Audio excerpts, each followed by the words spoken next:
I have been a huge fan of death metal for the last 20 years. I can still remember the first time I heard Cannibal Corpse and Dying Fetus, thinking to myself, this is the most brutal thing I've ever heard. How can they make their voices do that? Am I f***ed up in the head for listening to this?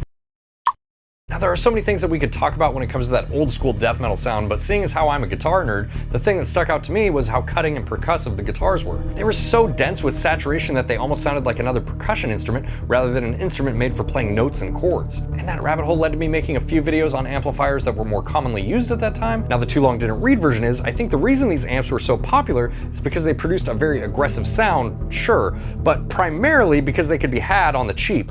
And that is certainly not the case today, and if you are an analog purist, meaning you prefer pedals and amplifiers to digital interfaces and plugins, then your best bet in recreating that sound is one of the clones that are on the market currently, much like this pedal. Whoops. Much like this pedal from SNK Pedals in collaboration with CultFX, which is a clone of the circuit used in the Ampeg VH140c. Hello friends, welcome to the channel. If you're new here, my name is Taylor. Today I want to talk about something near and dear to my heart, death metal guitars. You know, stuff like this.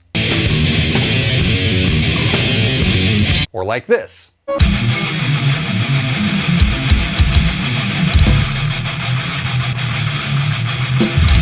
There were a few amplifiers that were very popular at the time. The Marshall Valve State 8100, most commonly associated with bands like Death.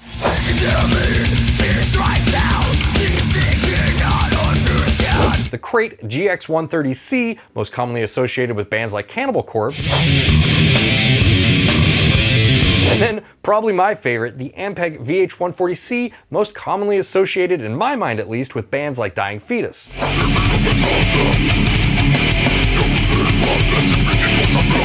These amps are all solid state with the exception of the Marshall having a single preamp tube. They're all similar and will give you that cutting guitar tone, but the Ampeg to me has always just been more brutal. Of course, if you want deep dives into any of those amplifiers, I will leave the video links in the comments below. Enjoy. Now I want to disclose something before we dive in. This pedal was given to me by my friend. He did ask me to make a video on this topic, and since it's one that I love, I agreed. And knowing a huge chunk of my audience is metalheads who probably don't want to scour the internet for months to find a deal on a used VH140c, I thought that this would fit in on the channel. This is the VHD preamp pedal from SNK. It is unique. It is a collaboration with my friend Simon's company, CultFX, and it is custom black on black paint with these pretty sick red knobs. I mean, I like the normal knobs on the VHD pedal, but these ones are pretty sweet. But other than that, it is same as the normal VHD pedal. These pedals can be found on his website, CultFX.com. Now that that disclosure is out of the way, let's plug in and chug in. I need a better segue. What's up everybody? This is my friend Simon. Simon brought over a pedal because I have the actual amplifier that this pedal is based off of. So we thought we would just plug this in and compare it to the actual amp today. Yeah. He also brought over this rad guitar. Yes. Radical Instrument Products, RIP. As you could see here on the headstock. But it's a nice, how do you call it? It's all like holographic. Holographic kind of logo, yeah. I just got this recently and it's fucking nuts. Probably the thinnest neck I ever played. It's a very, very cool looking guitar. Fits in perfect. It's red. The pedal's knobs are red. Our background lights are red. Yeah, like we planned it. We have this pedal plugged into the effects return on the Ampeg VH140c, so it is going through the power amp section. It is going through this 𝗦𝗇𝗏 4x12 cabinet that is behind Simon here. That is mic'd up with an 𝗦𝗍𝒐 Electronics Voodoo Ribbon 1 microphone. That is what you guys are hearing. There's no processing or anything. You're just hearing what's directly coming out of the speakers. Mostly what we're hearing in the room. Yeah, now I have to play guitar. It's okay. Magic of editing. You can I'll get a good take in there.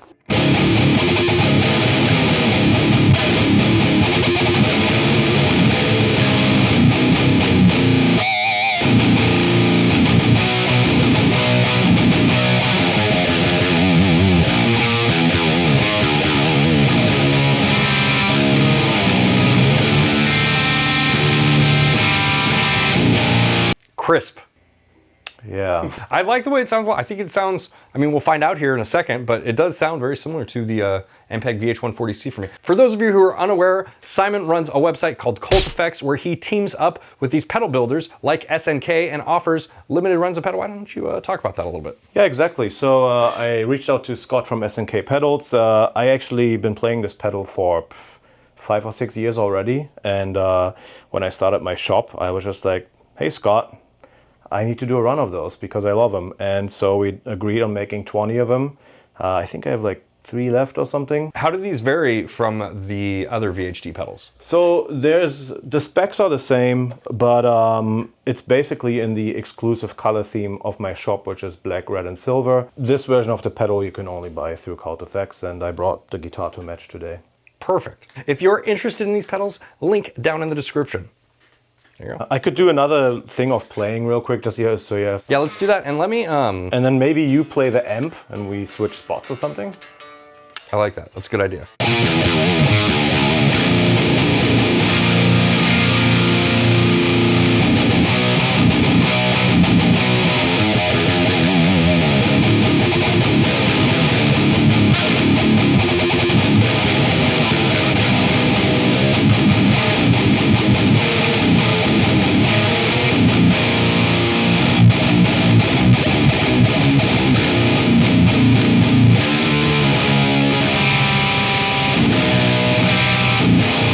Okay, now that we've heard the VHD pedal, we're going to switch spots here, and I'm gonna play through the amp. And then to be super duper scientific, we will compare both the metals with the same DI signal in them. It's so squeaky. Nice.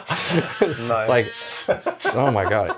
It's the stool, I swear to God. Yeah. Okay, and then to be super scientific, at the end of the video, we will shoot these out in a mix. We'll use the same DI signal running through each one of them, so that way there's no variability, like in player or anything like that, and we'll see how close they are.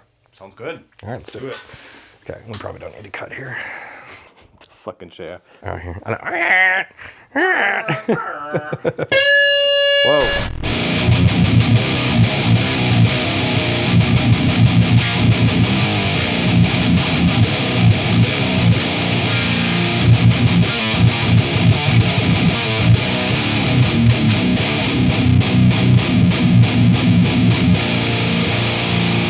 That is the amp. We matched the settings, as if you can see here. Maybe you can see, maybe you can't. I don't know. Probably not. Probably not, but that's okay. We matched the settings on the amp as close as we could possibly to the pedal. Now again, we will shoot this out here in a second, but yeah, just to give you an idea here. If I can make it all the way through this.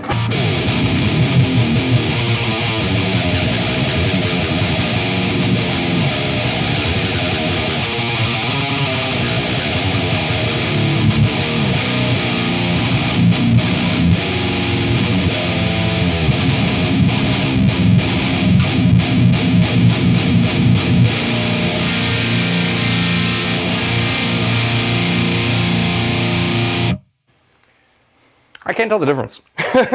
They sound very similar. I would definitely say the character is very much nailed with the pedal, which is nice. Yeah, a little bit of a difference, like in the amount of gain, I would say but so. it's so slight. Yeah, I would say maybe the amp sounds a touch drier. Yeah, exactly. Yeah, but it's the littlest amount. And how much is this pedal? 229, and yeah, like I said, I have 3 or 4 left. So $229 for the pedal versus whatever the amp is going for right now, which is probably in the $2,000 range, I would guess. Which is crazy to think of. Way crazy. I bought this amp for $800. In full disclosure, I got in right before The craze. Yeah, right before it took off. But this guitar does feel really nice too. Yeah. I know the video's not about the guitar, but Yeah, now it is a little bit. Now it is a little bit. Yeah, it's very, very nice.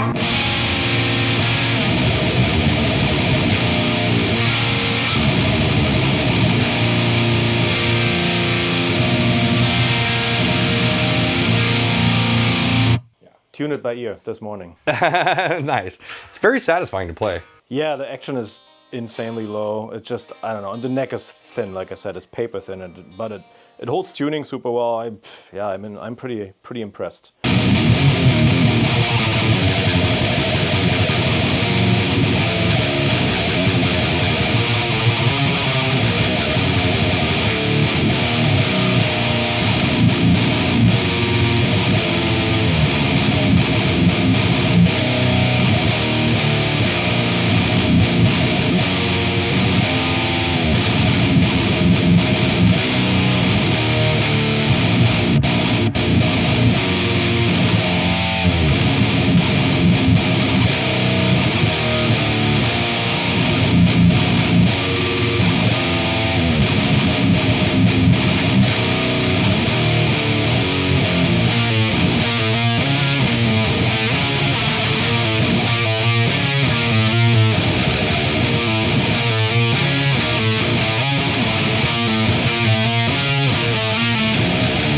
So now that you've heard roughly what these sound like, let's actually compare them, like I said, scientifically in a mix, and let's shoot them out, see what they sound like. All right.